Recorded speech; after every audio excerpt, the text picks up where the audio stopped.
has come to our family. You remember our venerable house? Opulent and imperial, gazing proudly from its stoic perch above the moor. I lived all my years in that ancient, rumor-shadowed manor, fattened by decadence and luxury. And yet I began to tire of conventional extravagance. Singular, unsettling tales suggested the mansion itself was a gateway to some fabulous and unnameable power. With relic and ritual, I bent every effort towards the excavation and recovery of those long-buried secrets, exhausting what remained of our family fortune on swarthy workmen and sturdy shovels. At last, in the salt-soaked crags beneath the lowest foundations, we unearthed that damnable portal antediluvian evil.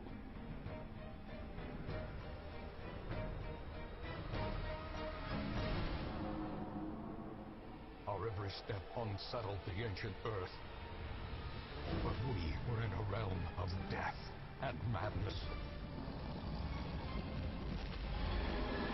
In the end, I alone fled laughing and wailing through those blackened arcades of antiquity, until consciousness failed me. You remember our venerable house, opulent and imperial. It is a festering abomination. I beg you, return home, claim your birthright, and deliver our family from the ravenous, clutching shadows of the darkest dungeon.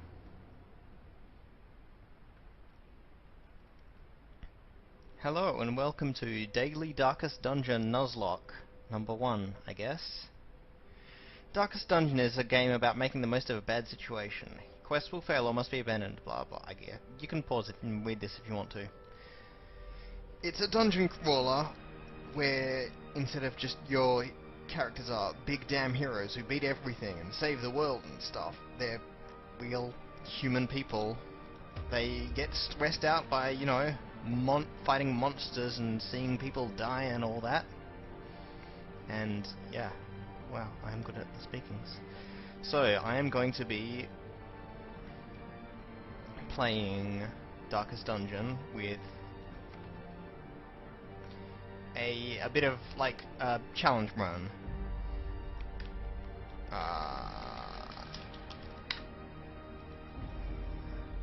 What the challenge is every week I must get... oh, cutscene. I'll explain after this. You will arrive along the old road. It winds with a troubling, serpent-like suggestion through the corrupted countryside, leading only, I fear, to ever more tenebrous places. There is a sickness in the ancient, pitted cobbles of the old road, and on its writhing path you will face viciousness, violence, and perhaps other damnably transcendent terrors.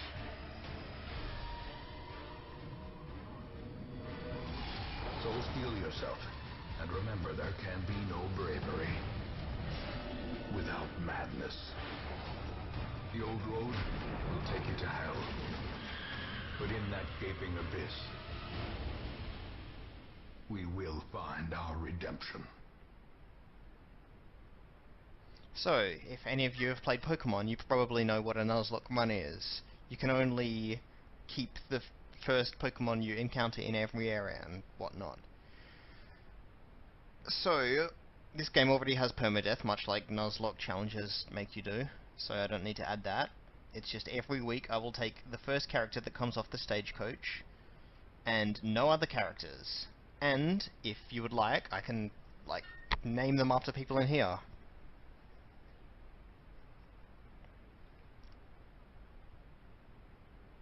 So, let me know in the comments if you want to be tagged, or if you want a hero named after you. The starting 4 I'm not going to change because, Well, they're not random, I guess.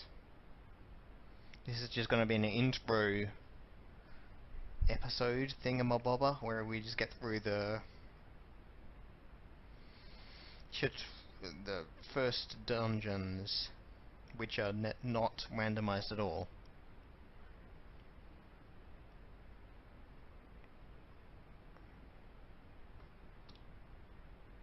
You done? Okay. I'll leave the tutorials on in case anyone is new to Darkest Dungeon and wants to know what the hell is going on. Brigands have run up these lanes. Keep to the side path. The hamlet is just ahead.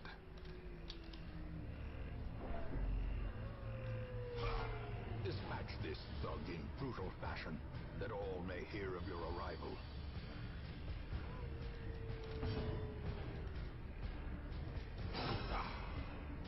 Dismas and Waynold here have their names. They're not randomized, and you get an achievement if you enter the final dungeon with both of them, which is not easy because characters die in this game, and if they die, that's it. They don't come back. Confidence surges as the enemy crumbles.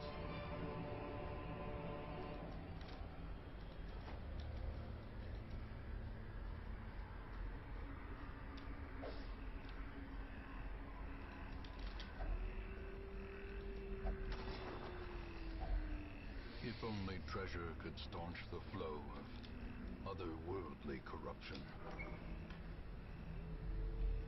Leave Another nothing unchecked. mechanic in this game is There's much torchlight. to be found in forgotten places.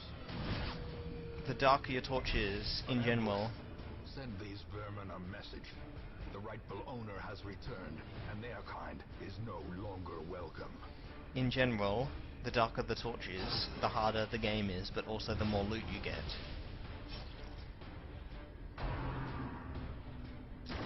You can buy torches and stuff in town to actually, you know, boost the torchlight. Some abilities will also boost torchlight, like this one. It's up to 94.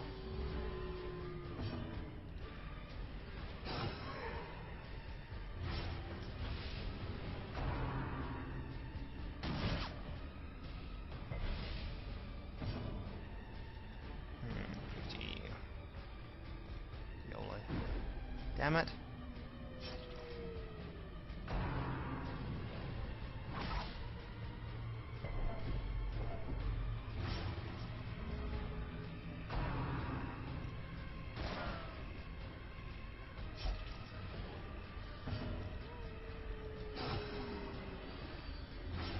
Okay, he's dead. Great is the weapon that cuts on its own. And this one probably won't resist the stun.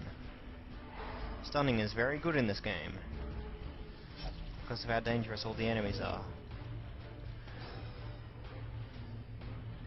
But you can't just chain stun them. Every time they finish being stunned, they gain stun resistance for 1 round.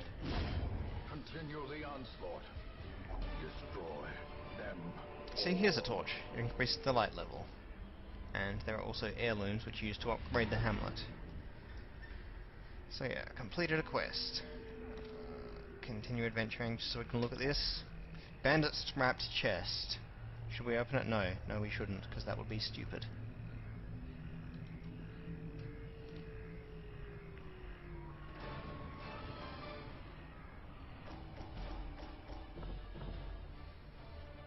Here's our post-quest rewards.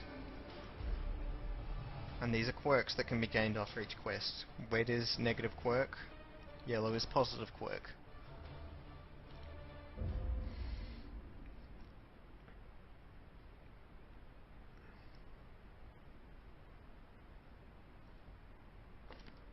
Welcome home, such as it is. This squalid hamlet, these corrupted lands, they are yours now, and you are bound to them. So, Women and men, soldiers and outlaws, fools and corpses. All will find their way to us now that the road is clear. because I don't have enough to make a full party yet, I'll recruit both of What better these. laboratory than the blood-soaked battlefield? And the Vestal has a canon name, which is Junior, which I will rename her now.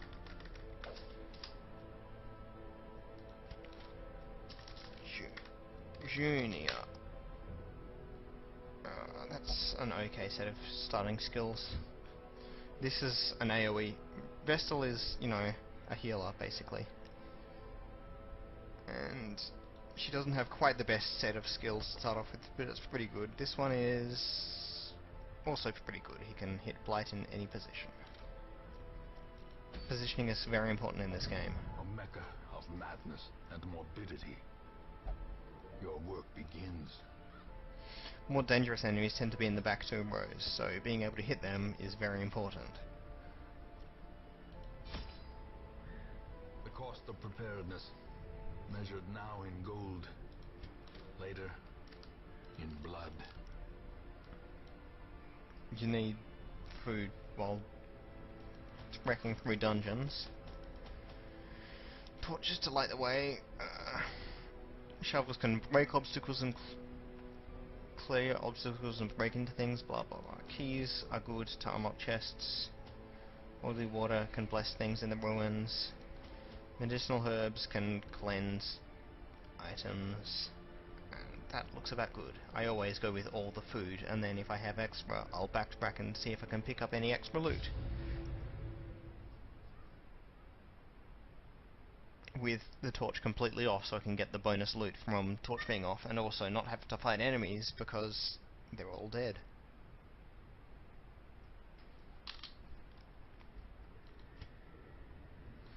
This is always the first dungeon. It's not randomized, but every dungeon after this is. I'm not going to pick this torch up because I don't need it yet, and the light is at maximum.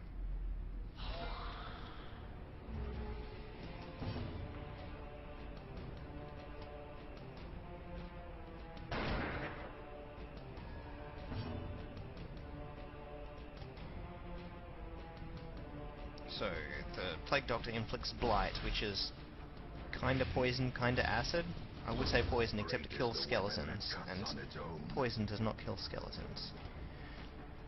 The Vestal has a stun, which also increases the light level. Not that I need it. Radiance, may we find victory. And Crusaders have a bonus against Unholy, like every undead thing. Cleansed from our lands.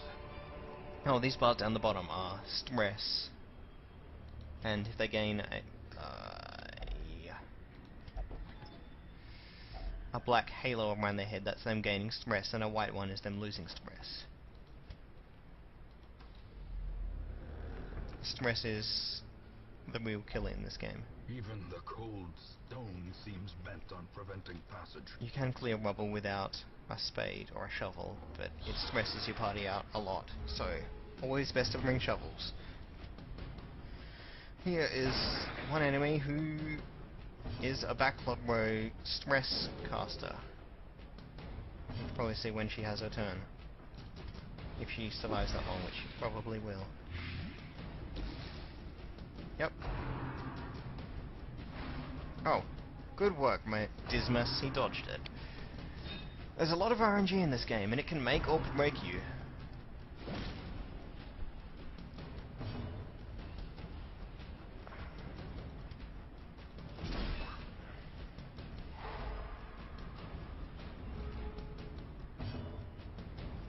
Okay, okay, she's already dead. So I guess I can chuck a grenade at this one. Ta-da! Slow death, unforeseen, unforgiving.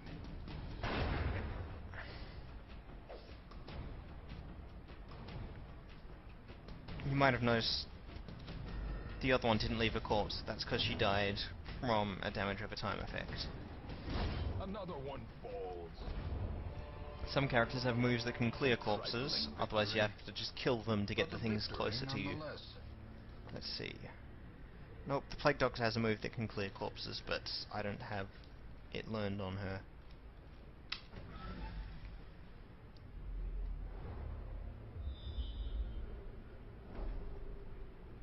Okay, let's go this way. That way has treasure, and I'd rather go there after I've finished everything else. I don't want to come back too far though, so I'm just gonna get the torch down a bit. Explore. The torch goes down less in rooms you've already explored. It goes down 6 if you haven't explored it, and 1 if you have. So I'm just exploring this to lower the torch, and then looting it while the torch is low, and boosting it back up, and going forward and only losing 2 torch light.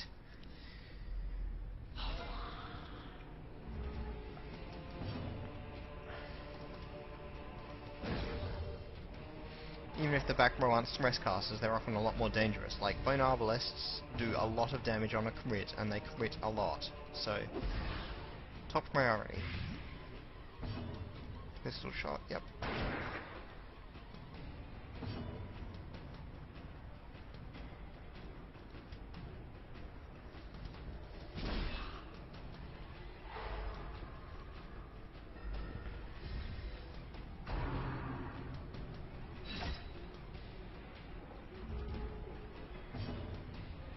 Come on. Yes.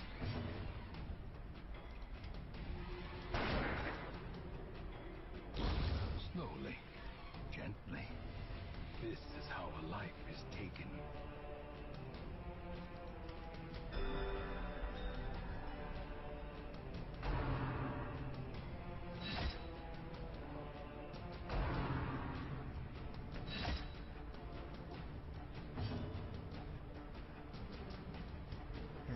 This move hits both the front 2 rows, and has a decent chance of killing the both, so I'll go for it. Press this advantage. Well, Give them no quarter. Their formation is broken. Maintain the offensive. don't worry about the blood for a long time. That'll only happen when we start going to the courtyard, which won't happen for also a long time. But basically, it stops vampires from dying.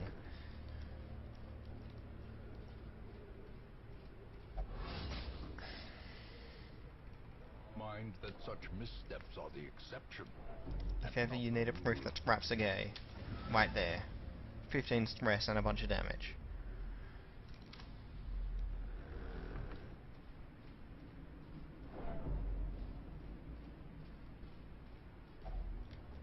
There we go, hunger check.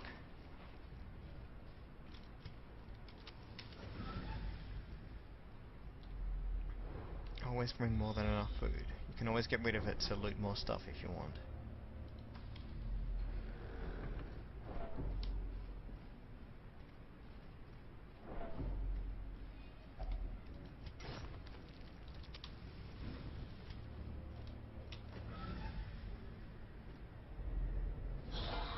Oh boy, bone courtiers are lovely. They're not lovely.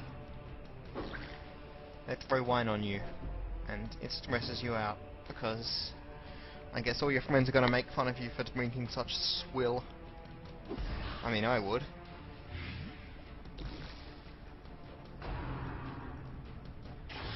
Oh, there we go. And criticals also cause a lot of stress. But criticals on your side can also heal stress. This is really good RNG. What a lovely explanation.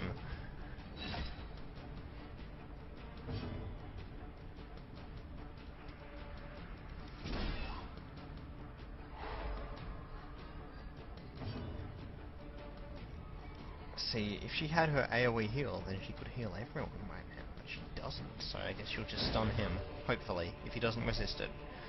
10%! 10% stun resist. Look at that. Okay. As the fiend falls, a faint hope blossoms. Kills can also heal stress.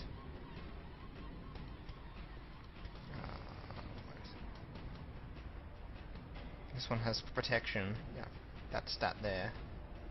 Reduces damage, but it doesn't reduce blight or bleed damage, so it's better to use dots on enemies with resistance, protection, whatever it's called.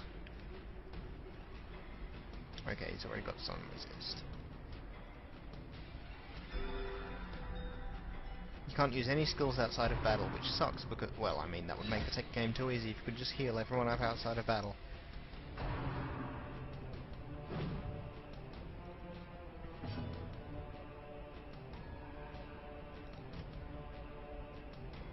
Wait, how much damage would this do? 6 to 11, that's enough to kill it. Continue the onslaught. Destroy them all.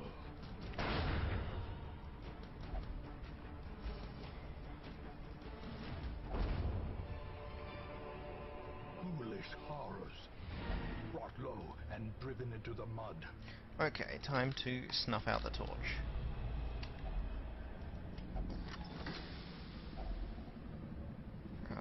That's cool. Well, we're gonna have to throw away something to get rid of all this. I'll get rid of these. These are the worst gems.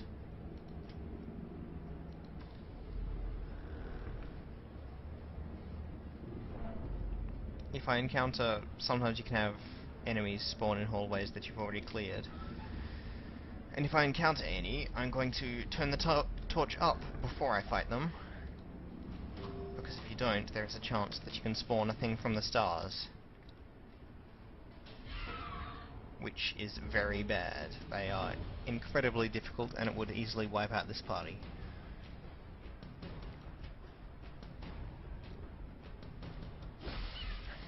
Some things don't leave corpses when they die, like maggots. Grievous injury. Palpable fear.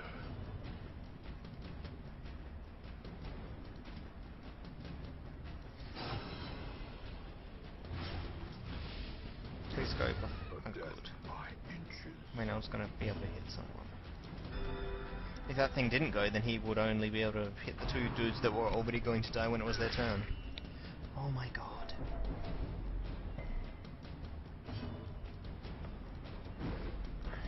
Also, you take more rest when the torch is dark, so that would explain why Be gone, I'm not fiend. doing so well. Well, I mean, I'm doing okay.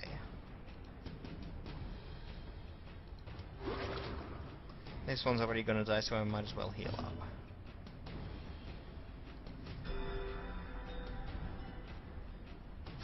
Confidence surges as the enemy crumbles. Oh boy, another one of these. No, I pressed shift click. Secrets Don't and waste one of my wonders can be torches. found in the most tenebrous corners of this place. Oh well, I can't hold the food, but I can eat it. Food is not healing potions, but in a pinch it can heal you. Which you only do if you've got too much food, basically. Because otherwise, you'll use it, and then you get a food check, and then everyone will starve and take massive damage and stress damage. Okay, 90%, 60%. There's a scrap here. Still okay. But because I spotted it, I could disarm it. Okay. Oh, and I'm out of torches because I used up one whilst trying to snuff out the torch. Wonderful.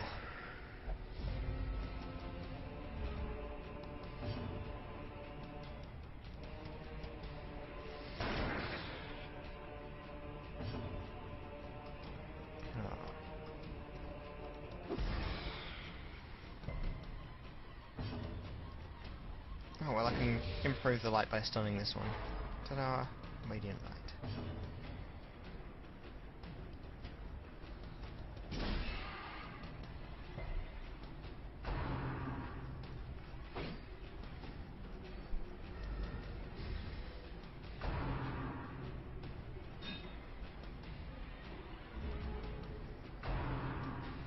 Oh. Oh, thank you.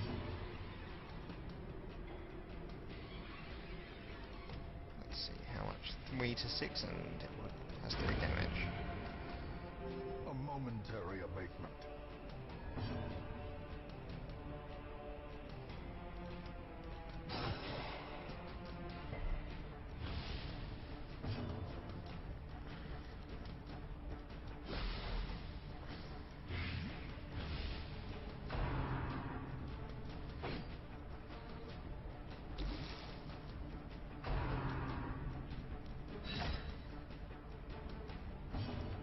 Let's see how much damage this will do to him. 4 to 8. So if it hits, it'll kill him.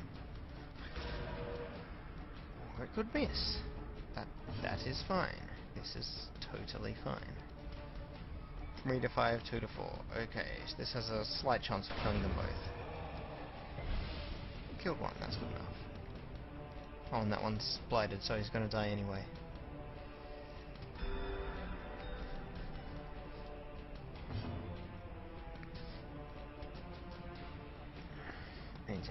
Seven hits left.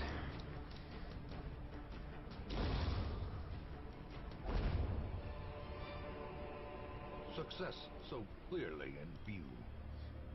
Or is it merely a trick of the light? Oops, I should have chucked out the anti-venom. I'm not going to use that. Oh well. Oh fuck, I forgot to snuff out the torch. Finding the stuff is only the first test. Well, I got a trinket. Carried home. Trinkets affects combat stats of people, and each one can equip 2. So if you find any trinkets while you have none, you can just shove them in your trinket slots as extra storage space. The darkness holds much worse than mere trickery and boogeymen. Don't have enough room for the key, but that's fine. Okay. Quest complete.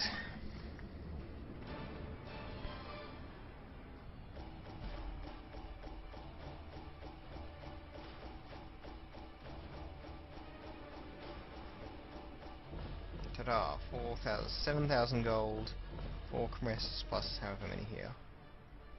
The shield ones are crests, the papers are deeds, the pictures are portraits, and the heads are busts.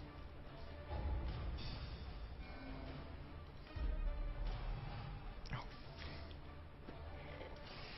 Any mania quirk is very bad because it can force your heroes to interact with curios, which can be very bad. Daredevil, okay. So, that's day 1, I guess, of daily Darkest Dungeon Nuzlocke. Let me know what you think. Like, comment, and subscribe. Click the bell icon to get all the notifications. And yeah, see you tomorrow.